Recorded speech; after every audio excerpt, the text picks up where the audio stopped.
কথায় আছে অন্ধকারে প্রদীপ প্রজ্বলিত করলে চতুর্দিক আলোকিত হয়।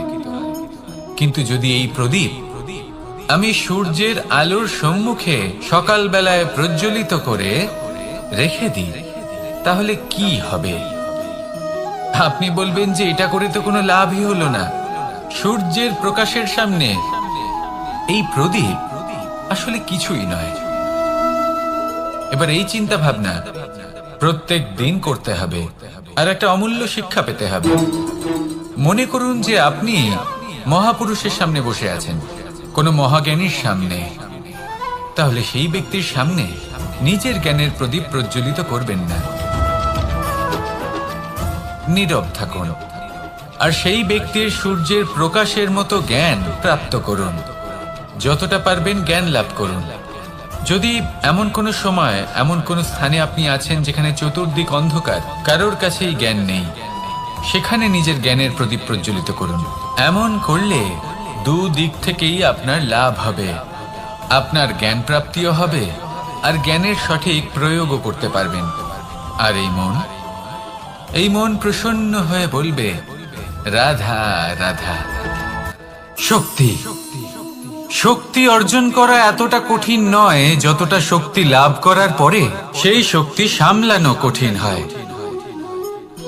কারণ যেই মানুষ শক্তি লাভ করে তার মনে গর্ববোধ জন্মায় অহংকার, জন্মায় জেদ। তাই শক্তি প্রাপ্ত করার সাথে বিনম্র থাকাও অত্যন্ত আবশ্যক। আর এটা আমাদের শেখা উচিত বৃক্ষের থেকে। বৃক্ষ যা আমাদের ফল দেয়, বৃক্ষ যা যত ফল দেয় ততটাই ঝুঁকে যায়। আমরা পাথর মারি ওই বৃক্ষের থেকে ফল প্রাপ্ত করার জন্য। সেই পাথরের মার সহ্য করেও বৃক্ষ আমাদের ফল দেয়। কোনো গর্ববোধ নেই, কোনো অহংকার বোধ নেই। আর সেই জন্য এই বৃক্ষের পুজো করা হয়। এটাই হলো মাহাত্ম্য শক্তির সাথে বিনম্রতা।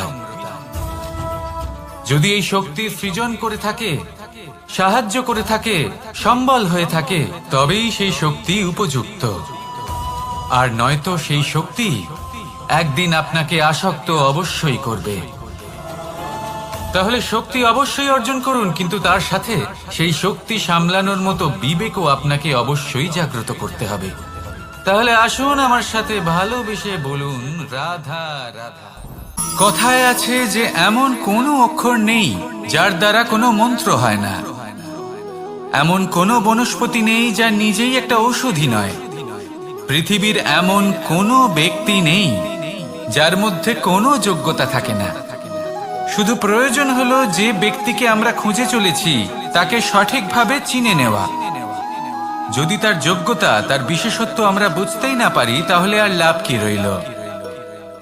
এই সংসারে এমন অনেক ব্যক্তি রয়েছেন যারা ছোট ছোট অসফলতার কারণে আপনাকে এটা বলে দেবে যে আপনি কোনো কাজের নন, আপনি হলেন মূর্খ, আপনি কিছুই করতে পারবেন না। এইসব কথায় কখনোই বিশ্বাস করবেন না, কারণ আপনি এবং প্রত্যেকটি জীব এই পরমাত্মা এবং এই প্রকৃতির সৃষ্টি, যা অত্যন্ত বিশেষ। যদি আপনাকে উদাহরণ দিই, তাহলে একদিকে আছে তরোয়াল, একটা বড় লম্বা তরোয়াল, যার দ্বারা যুদ্ধ করা যায়, জয়লাভ করা যায়। আর অন্যদিকে রয়েছে একটা ছোট্ট সূচ। কিন্তু যে কাজ একটা ছোট্ট সূচ করতে পারে, তা একটা তরোয়াল দ্বারা সম্ভব নয়। এর অর্থ হলো এটাই যে প্রত্যেকটা রচনা অত্যন্ত অমূল্য এবং অত্যন্ত বিশেষ হয়। তাহলে বিশ্বাস রাখুন যে আপনি অত্যন্ত বিশেষ একজন, আর প্রেমের সাথে বলুন, রাধা রাধা।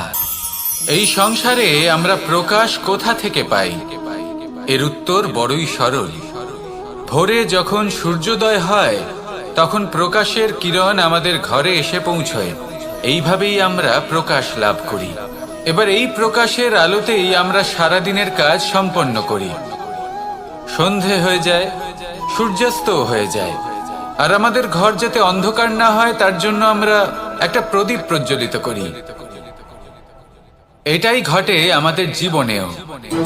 এবার প্রবাহমান আয়ুর সাথে আমরা আমাদের অন্তরে যদি একটা প্রদীপ প্রজ্বলিত করে নিই, তাহলে বিষয়টাই অন্যরকম হবে। এবার আপনি বলবেন কোন প্রকাশের কথা বলছি যা আমাদের অন্তরে জাগ্রত করা সম্ভব?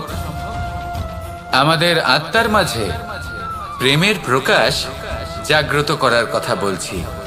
কারণ আমাদের এই জীবন এও হলো দিনের আলোর মতো। আজ প্রকাশ আছে, কিন্তু কোনোদিন অবশ্যই অস্ত হবে।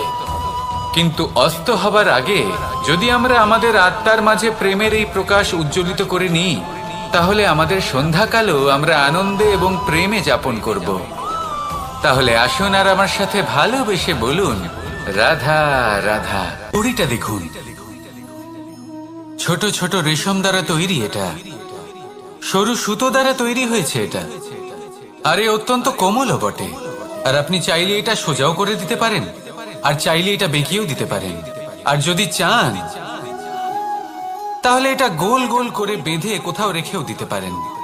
এবার এই কোমল দড়ি যদি কোনো নিষ্ঠুর কঠিন পাথরে বারংবার জড়িয়ে দেওয়া হয়, তাহলেও তাকেও কাটতে পারে, নিজের ছাপ ছেড়ে যেতে পারে, সেটার আকারও বদলে ফেলতে পারে।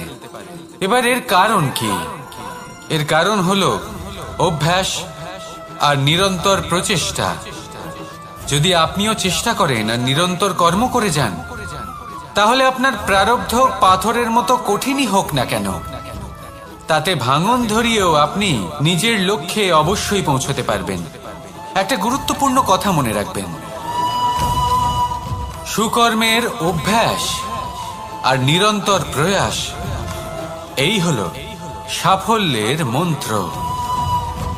তাহলে জীবনে এই মন্ত্র আনুন আর আমার সাথে ভালোবেসে বলুন, রাধা রাধা। জীবনে যখন কোনো ব্যক্তি নিজের লক্ষ্য প্রাপ্তির জন্য নিরন্তর পরিশ্রম করতে থাকেন, চেষ্টা করতে থাকেন, তখন তিনি কষ্ট অনুভব করেন, কখনো শারীরিক কষ্ট, কখনো মানসিক কষ্ট। এবার উনি এটা ভাবতে থাকেন যে আমি কি উচিত করছি নাকি অনুচিত করছি। কারণ অন্যদিকে এমন একজন ব্যক্তিও আছেন যিনি একদমই পরিশ্রম চেষ্টা করছেন না। তিনি মদিরা পান করেন, বিলাসিতায় জীবন কাটান, অলস প্রকৃতির হয়ে ওঠেন, নিদ্রাতে বিলীন হয়ে থাকেন আর ভাবেন যে তিনি সুখ লাভ করছেন। কিন্তু এরকম কেন হয়? কারণ যখন আমরা সৎ পথে থাকি, উচিত পথে চলি, লক্ষ্য প্রাপ্ত করার জন্য চেষ্টা করতে থাকি, তখন আমাদের ভেতরে থাকা নেতিবাচক শক্তি এবং পাপ এই দেহকে ত্যাগ করে দেয়। আর এই অনুভূতিটাই আমাদের দুঃখের অনুভূতি দেয়, কষ্ট দেয়। এবার সেখানে যদি আমরা কুপথে চলি, অনুচিত পথে চলতে থাকি, তাহলে আমাদের ভেতরে থাকা পুণ্য এবং ধনাত্মক শক্তি আমাদের দেহ ত্যাগ করে দেয়। আর এই অনুভূতির কারণেই আমরা সুখ অনুভব করি। কিন্তু কখনো ভাববেন যে এই সুখ বেশি সময় পর্যন্ত থাকে না। সেই জন্য সবসময় মনে রাখবেন, যদি আপনি জানেন যে এটাই আপনার লক্ষ্য, এটাই উচিত পথ, শুভ পথ, তাতে নিরন্তরভাবে এগিয়ে যেতে চেষ্টা করতে থাকুন। এই কষ্ট আপনাকে সুখের পরাকাষ্ঠায় কখন পৌঁছে দেবে তা আপনি জানতেই পারবেন না। আসুন আমার সাথে ভালোবেসে বলুন, রাধা রাধা। আপনি কখনো কোনো বাজকে নিজের বাসা বানাতে দেখেছেন? এই বাজ যখনই কোনো বাসা বানায়, তখন উঁচু গাছের ডালে বা কোনো পর্বতের শিখরে বাসা বানায়, অনেক উচ্চতায়, আর সেখানে তার সন্তানও জন্মগ্রহণ করে। যখন এই সন্তানেরা জন্মায়, তখন এই বাজ খুবই ভালোবেসে এবং খুব সাবধানে এদের পালন পোষণ করে, নিজের ঠোঁট দিয়ে তাদের ঠোঁটে খাবার পরিবেশন করে। কিন্তু যেই সেই সন্তানেরা হৃষ্টপুষ্ট হয়ে যায় এবং সেই কথা বাজ নিজে বুঝতে পেরে যায়, সেই বাজ নিজেই সেই বাসা ছিন্ন ভিন্ন করে দেয়। সেই সন্তান যাদের সবেমাত্র ডানা গজিয়েছে, কিভাবে উঠতে হয় তারা জানে না, সেই সন্তানগুলিকে উচ্চতা থেকে ঠেলে দেয়। সেই সন্তান প্রথমে ভয়ভীত হয়ে যায়। তারা সামনে মৃত্যুকে দেখতে পেয়ে ভয়ের কারণে তাদের ডানা ঝাপটাতে থাকে, আর সেই প্রক্রিয়াতেই সেই সন্তানগুলি উড়তে শুরু করে দেয়। এবার এই ঘটনায় আমরা কি শিক্ষা পেতে পারি? এটাই, যদি আপনি মাতা পিতা হন তাহলে নিজের সন্তানকে অবশ্যই স্নেহ করুন, কিন্তু তাদেরকে নিজের আঁচলের তলায় বেঁধে রাখবেন না। যদি আপনি চান আপনার সন্তান জীবনে উন্নতি করুক, তাহলে নিজের মুঠো থেকে তাদের স্বতন্ত্র করে দিন। এই সংসারে সংঘর্ষ করতে দিন। সেই সন্তান নিজেই বুঝতে পারবে যে জন্মের সময় পাওয়া ডানা কি করে ব্যবহার করতে হয়। আর আপনার চোখের সামনে আপনার সন্তান এই আকাশে উড়তে থাকবে। তাহলে আসুন আমার সাথে ভালোবেসে বলুন, রাধা রাধা।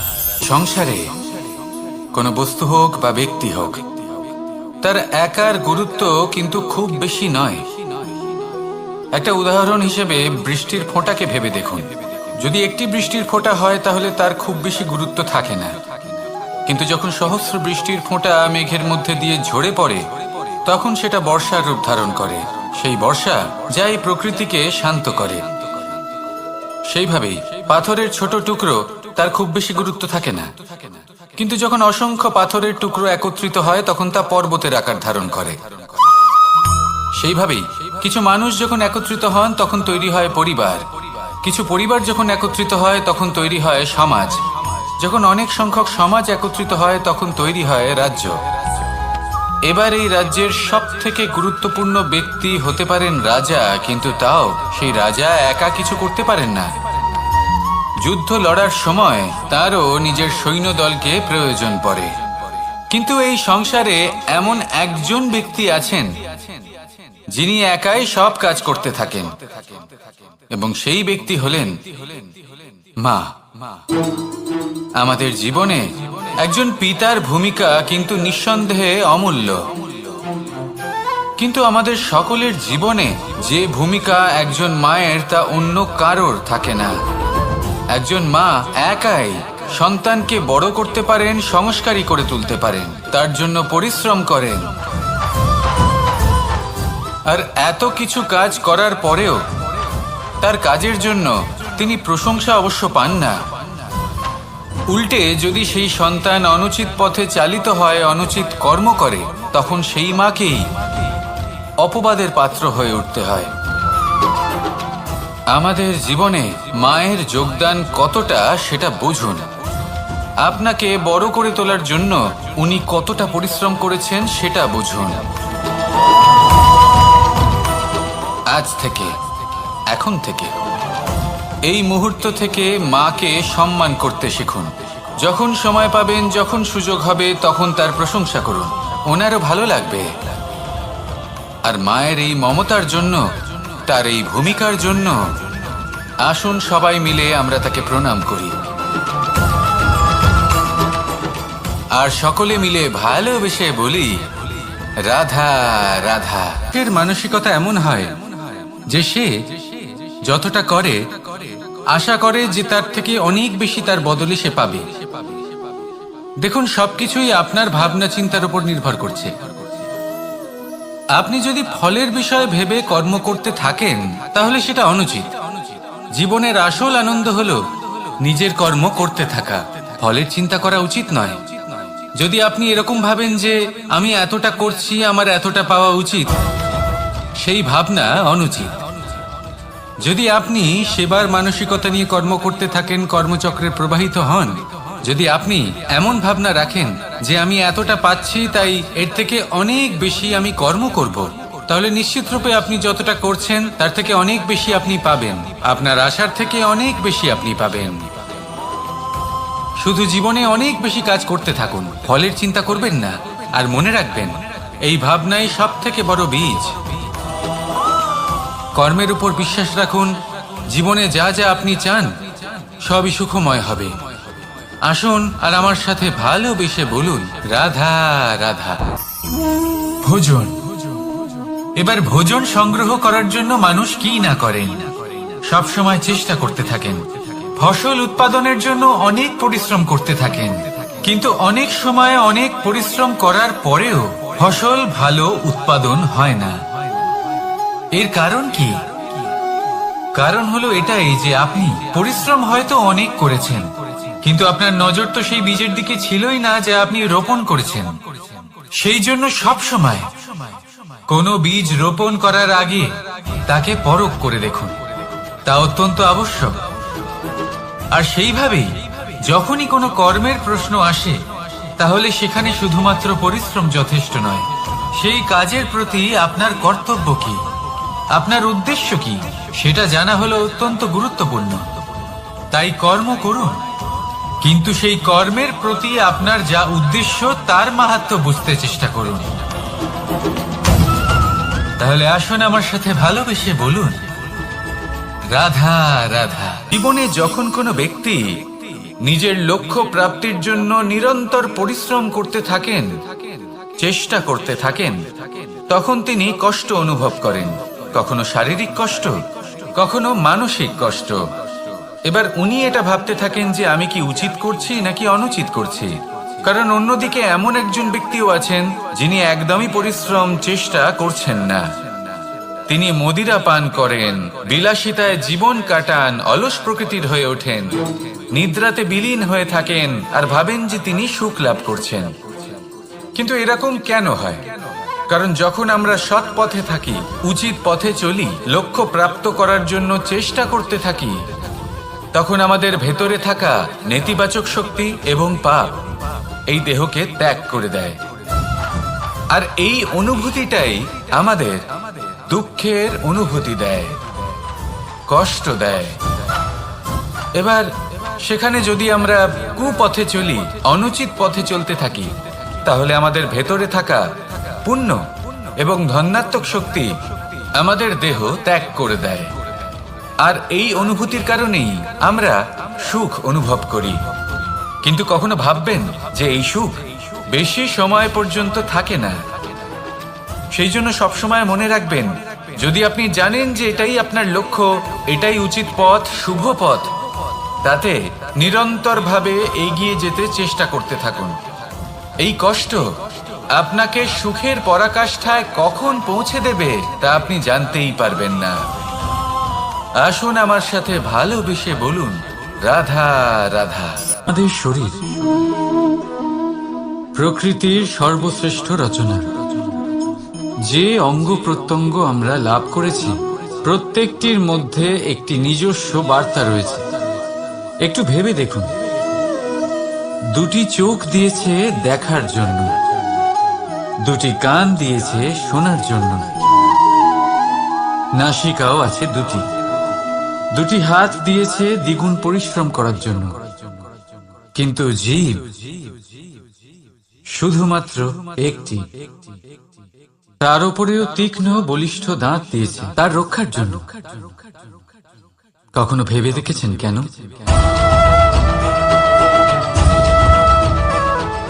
কারণ শব্দ আর শব্দের প্রয়োগ মানুষের সবচেয়ে বড় অস্ত্র, যার প্রয়োগ যত ভেবেচিন্তে করা যায়, মানুষ তার জীবনে ততটাই উপরে উঠতে পারে।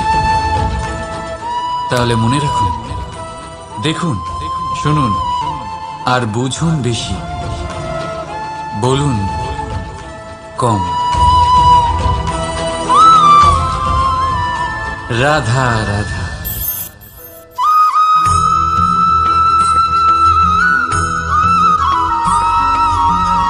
এই সংসারে কোনো বস্তু হোক বা ব্যক্তি হোক, তার একার গুরুত্ব কিন্তু খুব বেশি নয়।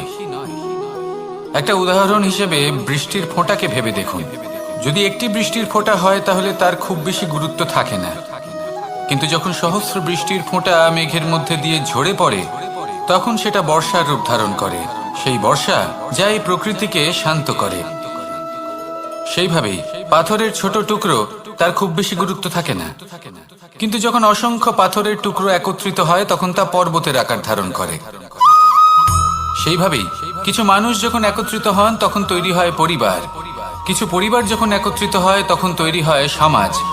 যখন অনেক সংখ্যক সমাজ একত্রিত হয়, তখন তৈরি হয় রাজ্য। এবার এই রাজ্যের সবথেকে গুরুত্বপূর্ণ ব্যক্তি হতে পারেন রাজা, কিন্তু তাও সেই রাজা একা কিছু করতে পারেন না। যুদ্ধ লড়ার সময় তারও নিজের সৈন্যদলকে প্রয়োজন পড়ে। কিন্তু এই সংসারে এমন একজন ব্যক্তি আছেন যিনি একাই সব কাজ করতে থাকেন, এবং সেই ব্যক্তি হলেন মা।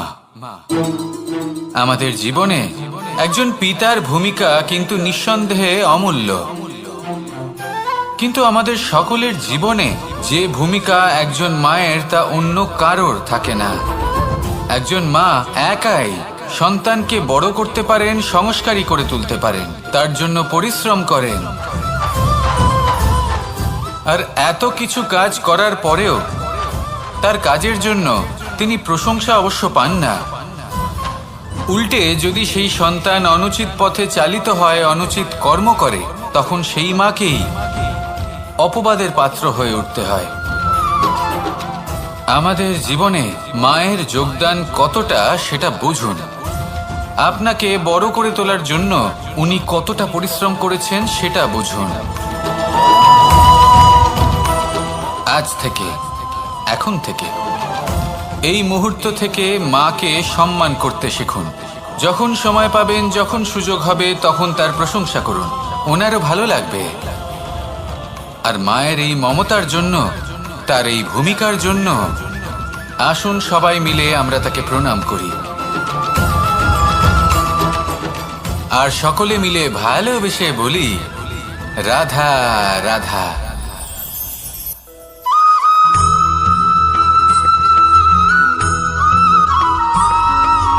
ফিরে আসছিলেন এবং তাদের ফেরার পথে হঠাৎ করে কোথাও থেকে একটি বাছুর চলে এলো। এই দুই বোন ভয়ভীত হয়ে গেলেন আর তাদের হাত থেকে সেই আটা পড়ে গেল, মাটিতে মিশে গেল। এবার এই পুরো ঘটনাক্রমে যদি কারোর বিন্দুমাত্র লাভ হয়ে থাকে, বিন্দুমাত্র আনন্দ পেয়ে থাকে, তাহলে সে কে? সেই ছোট বোন, যিনি মাঝে মাঝেই গমের দানা তুলছিলেন এবং খাচ্ছিলেন। কিছুটা হলেও উনি আনন্দ লাভ করেছিলেন। এবার এরকমই হলো আমাদের জীবনে ভক্তি এবং ভালোবাসা সংক্রান্ত বিষয়। মানুষ নিজের জীবনের দৈনিক কাজে এতটাই ব্যস্ত হয়ে পড়েন, প্রত্যেকদিন শুধু কাজ কাজ কাজ কাজ করতে থাকেন, আর তাতে ভক্তি এবং ভালোবাসার জন্য সময় বার করতেই পারেন না। দেখুন, জীবনে ভক্তি আর প্রেমের এই যে ছোট ছোট মুহূর্ত আছে, এগুলো যদি আপনি যাপন করতে পারেন, তাহলে তাতেই আপনি তৃপ্তি লাভ করবেন। বাকি সবই আপনার ব্যর্থ বলেই মনে হবে। জীবনে যখনই আপনি কোনো কাজ করবেন, ঈশ্বরের প্রতি সমর্পিত হয়ে সেই কাজ করুন। আর যখনই সময় পাবেন, তাহলে সেই সময় নিজের আপনজনদের দিন, যাদের আপনি ভালোবাসেন, তাদের প্রতি যত্নবান হন, তাদের শুভাকাঙ্ক্ষী হন। এই প্রেম আর ভক্তির ছোট ছোট মুহূর্তগুলো আপনার জীবনকে চরিতার্থ করে তুলবে। আসুন আমার সাথে ভালোবেসে বলুন, রাধা রাধা।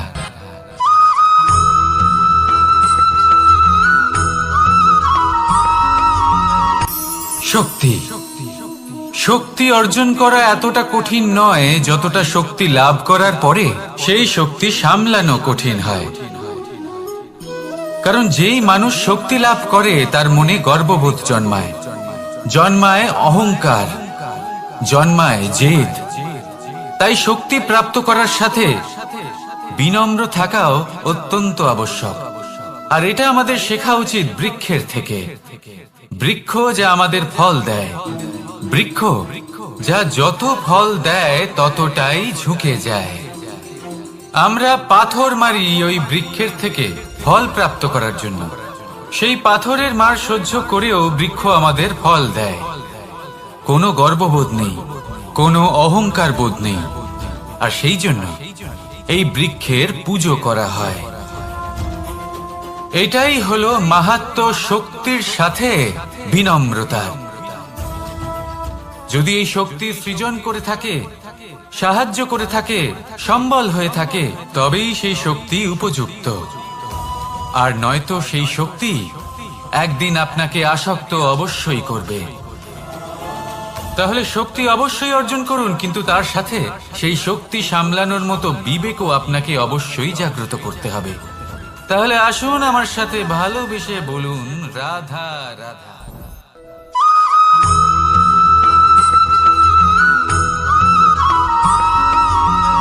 যখন আমরা কোনো বনে প্রবেশ করি, তখন এই সবুজ ঘাস দেখে, এই কোমল ঘাস দেখে আমাদের মন প্রফুল্ল হয়ে ওঠে। ভিন্ন ভিন্ন প্রজাতির ফুল, ভিন্ন ভিন্ন রঙের ফুল দেখে এই মন আনন্দে ভরে ওঠে। এখানে শিশুরা আনন্দ লাভ করে, বড়রা ভোজন গ্রহণ করেন, কথাবার্তা বলেন, হাঁটাহাঁটি করে বেড়ান। এবার ভেবে দেখুন, যখন এই উপবনের নির্মাণ হয়েছিল সেই সময় যদি এই মাটিকে সঠিকভাবে খনন না করা হতো, যদি তাতে সঠিকভাবে বীজ রোপণ না করা হতো, যদি কোনো সংঘর্ষ না হতো, পরিশ্রম না করা হতো, যদি চলতে চলতে পায়ে কাঁটা না বিঁধে যেত, তাহলে এই সুন্দর বন দেখে আমরা কি এই আনন্দ লাভ করতে পারতাম? কখনোই নয়। ধরুন কোনো নদীর তটে সুন্দর একটি বন আছে, সেই বনের আনন্দ লাভ করতে গেলে আপনাকে সেই নদী পার করতেই হবে। যদি সুখের নদীর কাছে পৌঁছতে চান, তাহলে তটে যে কাঁটা রয়েছে সেগুলোর সাথে সংঘর্ষ করতেই হবে। এই সংসারে যদি আপনি সুখ লাভ করতে চান, তাহলে সুখ লাভের এই যাত্রা শুরু করতে হবে সংঘর্ষ দ্বারা। তাহলে সংঘর্ষকে স্বাগত জানান, এর পেছনেই সুখ রয়েছে যা আপনার জন্য অপেক্ষা করছে। এবার হাসুন আর আমার সাথে ভালোবেসে বলুন, রাধা।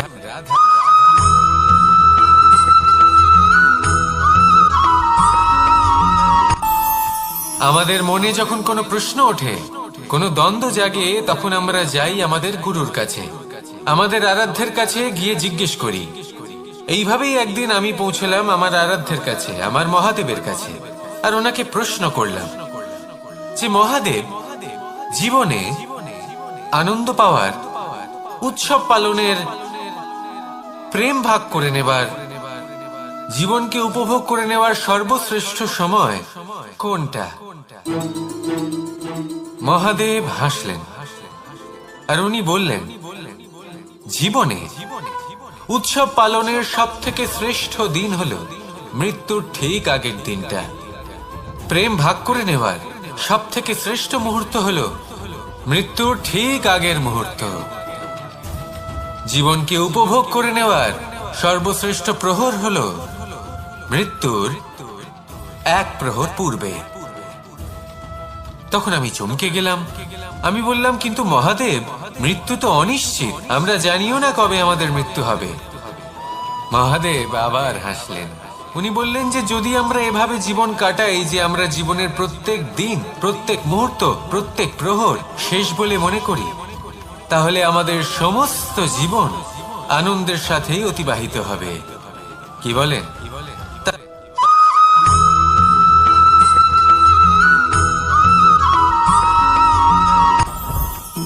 জীবনে কিছু শেখা অত্যন্ত গুরুত্বপূর্ণ।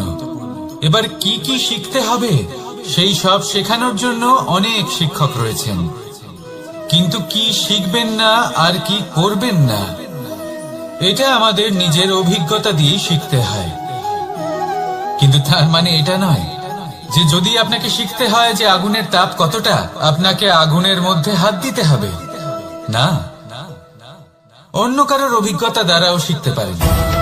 প্রশ্ন শুধুমাত্র একটাই যে আপনি কি শিখতে চান নাকি চান না। যদি আপনি এটাই ভাবেন যে আমি শুধুই নিজের অভিজ্ঞতা দ্বারাই শিখতে চাই, তাহলে জীবনকাল ছোট মনে হবে, অনেক কিছুই শিখতে পারবেন না। তাই নিজের সাথে সাথে বড়দের অভিজ্ঞতা দ্বারাও শেখা শুরু করে দিন। এই সংসারের অভিজ্ঞতা দ্বারা শিখতে শুরু করে দিন। আর এটা নিশ্চিত রূপে শেখা আবশ্যক যে কখন কি করবেন না, কোথায় থামতে হবে আর কোথায় থামবেন না। তাহলে আসুন আর আমার সাথে ভালোবেসে বলুন, রাধা রাধা।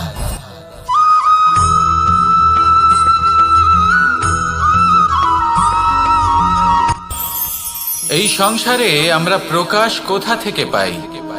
এর উত্তর বড়ই সরল। ভোরে যখন সূর্যোদয় হয় তখন প্রকাশের কিরণ আমাদের ঘরে এসে পৌঁছয়। এইভাবেই আমরা প্রকাশ লাভ করি। এবার এই প্রকাশের আলোতেই আমরা সারাদিনের কাজ সম্পন্ন করি। সন্ধে হয়ে যায়, সূর্যাস্ত হয়ে যায়, আর আমাদের ঘর যাতে অন্ধকার না হয় তার জন্য আমরা একটা প্রদীপ প্রজ্বলিত করি।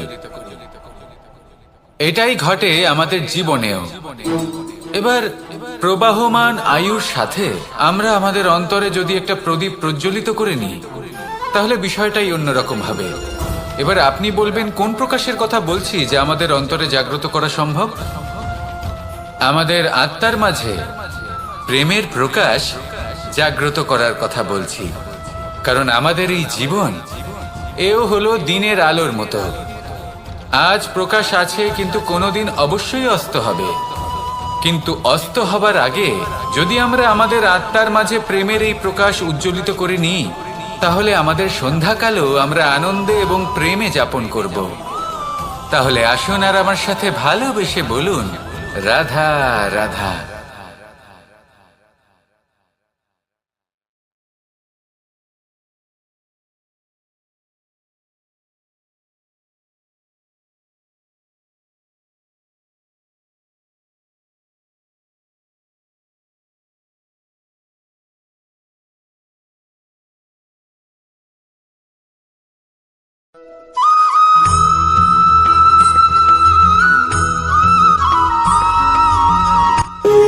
যখন মানুষের মৃত্যু হয় তখন কি হয়? অনেক সংখ্যক মানুষ শোক পালন করতে চলে আসেন। যে ব্যক্তি মৃত্যু লাভ করেছেন তার অনেক বস্তু থাকে যেগুলো তার প্রিয়, যেগুলো তিনি ব্যবহার করেছেন। তার শয্যা, তার বস্ত্র, তার আভূষণ সবকিছু তার থেকে বিচ্ছিন্ন করা হয় এবং খালি হাতে তাকে শ্মশানের উদ্দেশ্যে রওনা করা হয়। আমি আপনাকে এই প্রশ্ন করতে চাই, আপনি এই সংসারে কি অর্জন করেছেন? ধন সম্পত্তি, বস্ত্র, আভূষণ, এই সব কিছু যে আপনি অর্জন করেছেন, আপনার মৃত্যুর পরে তা আপনার থেকে দূর হয়ে যাবে। এর উত্তর হলো একটাই, আপনার কর্ম। শুধু সেটাই আছে যা একান্ত আপনার, আর শুধু সেটাই এই সংসার থেকে চলে যাওয়ার পরেও সংসারেই জীবিত থাকবে। যদি আপনি দুষ্কর্ম করেন, তাহলে এই সংসার আপনাকে একটি অনুচিত উদাহরণ হিসেবে মনে রাখবে যে এই ব্যক্তি খুব পাপী ছিল, অনুচিত কর্ম করতেন। যে পথে তিনি চলেছেন সেই পথে কারোর চলা উচিত নয়। সেখানেই যদি আপনি সৎকর্ম করেন, তাহলে সংসার চিরকাল এটাই বলবে যে খুব ভালো মানুষ ছিলেন, সবাইকে ভালোবাসতেন, সবাইকে সাহায্য করতেন, আমার খুব প্রিয় মানুষ ছিলেন। এটাই হলো শ্রেষ্ঠ কর্ম। সেই জন্য জীবনে শুধুমাত্র ধন সম্পত্তি, আভূষণ এই সব অর্জন করতে গিয়ে নিজের মনোনিবেশ করবেন না। শ্রেষ্ঠ কর্ম করুন। সংসার থেকে চলে যাওয়ার পরেও এই কর্মই এই সংসারে আপনাকে জীবিত রাখবে। আসুন আমার সাথে ভালোবেসে বলুন, রাধা রাধা।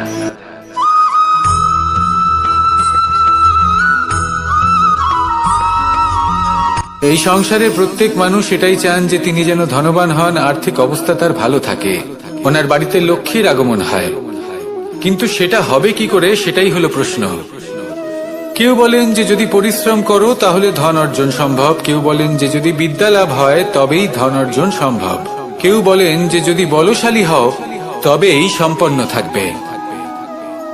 ভালো কথা, যদি তাই হয়ে থাকে, তবে দিনমজুর সারা দিন পরিশ্রম করেন, তিনি কেন ধনী হন না? অনেকজন বিদ্বান মানুষ আছেন এই সংসারে, তারা কেন ধনবান হন না? অনেক সংখ্যক বলশালী ব্যক্তি আছেন, তাদের কাছে ধন নেই কেন? তাদের কেন ধনের অভাব হয়? আবার এমনও কিছু মানুষ আছেন যারা পরিশ্রম করেন, তারা দিনমজুর, কিন্তু তারা ধন অর্জন করতে পারেন। কিছু বিদ্বান ব্যক্তি আছেন যাদের কাছে অধিক মাত্রায় ধন রয়েছে। কয়েকজন বলশালী ব্যক্তি রয়েছেন যাদের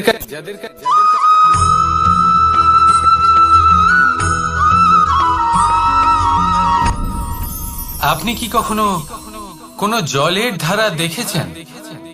তার সামনে যতই মাটি থাকুক না কেন, যতই কাদা থাকুক না কেন, যখন এই জলের ধারা বইতে আরম্ভ করে দেয়, তাহলে নিজের মনের, নিজের ভাবনার, নিজের জীবনের যত অনাবশ্যক তত্ত্ব আছে, অনুপযোগী অংশ রয়েছে, অর্থাৎ অপরিষ্কার অংশ রয়েছে, তা নিজে থেকেই নির্মল হয়ে উঠবে।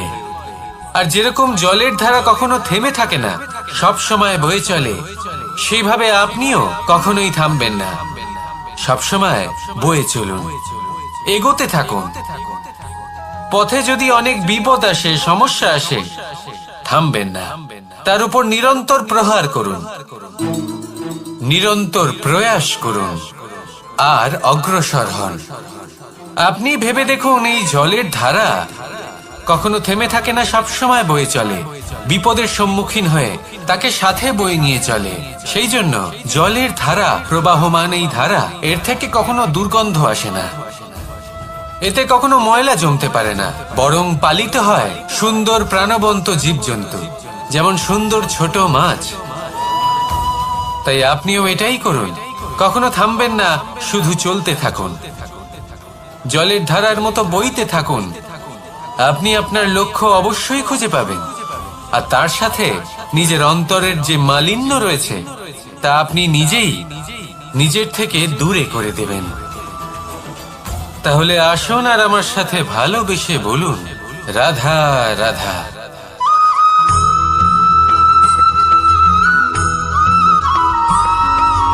ফিরে আসছিলেন এবং তাদের ফেরার পথে হঠাৎ করে কোথাও থেকে একটি বাছুর চলে এলো। এই দুই বোন ভয়ভীত হয়ে গেলেন আর তাদের হাত থেকে সেই আটা পড়ে গেল, মাটিতে মিশে গেল। এবার এই পুরো ঘটনাক্রমে যদি কারোর বিন্দুমাত্র লাভ হয়ে থাকে, বিন্দুমাত্র আনন্দ পেয়ে থাকে, তাহলে সে কে? সেই ছোট বোন, যিনি মাঝে মাঝেই গমের দানা তুলছিলেন এবং খাচ্ছিলেন। কিছুটা হলেও উনি আনন্দ লাভ করেছিলেন। এবার এরকমই হলো আমাদের জীবনে ভক্তি এবং ভালোবাসা সংক্রান্ত বিষয়। মানুষ নিজের জীবনের দৈনিক কাজে এতটাই ব্যস্ত হয়ে পড়েন, প্রত্যেকদিন শুধু কাজ কাজ কাজ কাজ করতে থাকেন, আর তাতে ভক্তি এবং ভালোবাসার জন্য সময় বার করতেই পারেন না। দেখুন, জীবনে ভক্তি আর প্রেমের এই যে ছোট ছোট মুহূর্ত আছে, এগুলো যদি আপনি যাপন করতে পারেন তাহলে তাতেই আপনি তৃপ্তি লাভ করবেন। বাকি সবই আপনার ব্যর্থ বলেই মনে হবে। জীবনে যখনই আপনি কোনো কাজ করবেন, ঈশ্বরের প্রতি সমর্পিত হয়ে সেই কাজ করুন। আর যখনই সময় পাবেন, তাহলে সেই সময় নিজের আপনজনদের দিন, যাদের আপনি ভালোবাসেন, তাদের প্রতি যত্নবান হন, তাদের শুভাকাঙ্ক্ষী হন। এই প্রেম আর ভক্তির ছোট ছোট মুহূর্তগুলো আপনার জীবনকে চরিতার্থ করে তুলবে। আসুন আমার সাথে ভালোবেসে বলুন, রাধা রাধা।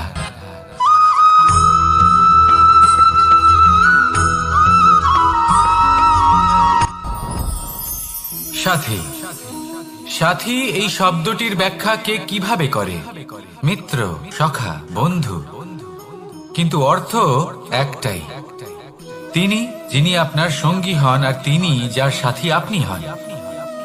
এবার সব থেকে বড় প্রশ্ন হলো এটাই যে তিনি কে হতে পারেন যাকে আপনি আপনার সাথী বলে মেনে নিতে পারেন, নিজের সখা, নিজের মিত্র, নিজের বন্ধু মেনে নিতে পারেন। আপনার সাথী হলেন তিনি যিনি দুঃখের সময় আপনার পাশে থাকবেন, আপনার হাত ধরে থাকবেন। আপনার সাথী হলেন তিনি যার হাত আপনি নিজের সুখের দিনে ধরে থাকবেন। সেই সাথীরই হাত ধরুন যিনি দুঃখে সবসময় আপনাকে সাহায্য করার জন্য তৎপর হয়ে থাকেন, আপনার পাশে থাকেন, আর যাকে সুখের দিনে আপনি আপনার সাথে রাখতে পারেন। আর যখন আপনার সাথে আপনার এই সাথী থাকবে, তখন আপনি এটা বুঝবেন যে যখন জীবনে দুঃখ আসে, তখন এই দুঃখ কমে যায়, সবার মধ্যে ভাগ হয়ে যায়। আর যদি তখন সুখ আসে, তাহলে সেটা সবার উপস্থিতিতে আরো বেড়ে যায়।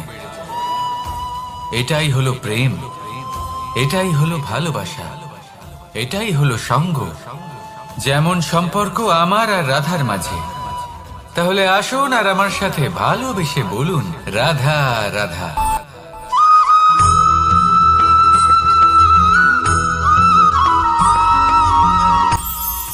এটা হলো ধান গাছ। এর থেকে যে চাল উৎপন্ন হয় তা মানুষ গ্রহণ করে। আর এটা কি? এ হলো জংলি ঘাস। একবার ভেবে দেখুন, যদি এই জংলি ঘাস ধান গাছের আশেপাশে থাকে তাহলে কি হবে? ধান উৎপন্ন হতে পারবে? তা উৎকৃষ্ট হতে পারবে? আমরা কি তা গ্রহণ করতে পারবো? কখনোই নয়। এই জংলি ঘাস ধানকে নষ্ট করে দেবে, কিন্তু নিজে জীবিত থাকবে। এটাই হলো আজকের শিক্ষা। এই সংসারে যদি আপনি নীতির পথে চলতে চান, উচিত কর্ম করতে চান, সংসারকে সেবা করতে চান, তাহলে জংলি ঘাসের মতো ব্যক্তিদের থেকে সবসময় দূরে থাকতে হবে। সেই ব্যক্তি যারা দুর্নীতি এবং মিথ্যা দ্বারা পরিপূর্ণ, যাদের ব্যবহার অশুভ, যাদের অনেক অশুভ গুণ রয়েছে, তারা সঠিক নয়। সেই সকল ব্যক্তি যাদের চরিত্র অত্যন্ত দুষ্ট হয়, তারা হয় শুভ চরিত্রের ব্যক্তিকে একদম নষ্ট করে দেয়, নয় নিজের মতো বানিয়ে তোলে। তাই যদি আপনি নীতির পথে চলতে চান, এই সংসারের জন্য শুভ কর্ম করতে চান, তাহলে সেই সঙ্গ লাভ করুন যে সঙ্গ জ্ঞানে পরিপূর্ণ, যাদের মধ্যে অনেক গুণ আছে, যাদের থেকে প্রতিদিন কিছু শিখতে পারবেন। এমন ব্যক্তির সাথে জীবন অতিবাহিত করুন, দুরাচারীদের থেকে দূরে থাকুন। তবেই এই মন প্রসন্ন হয়ে বলবে, রাধা রাধা।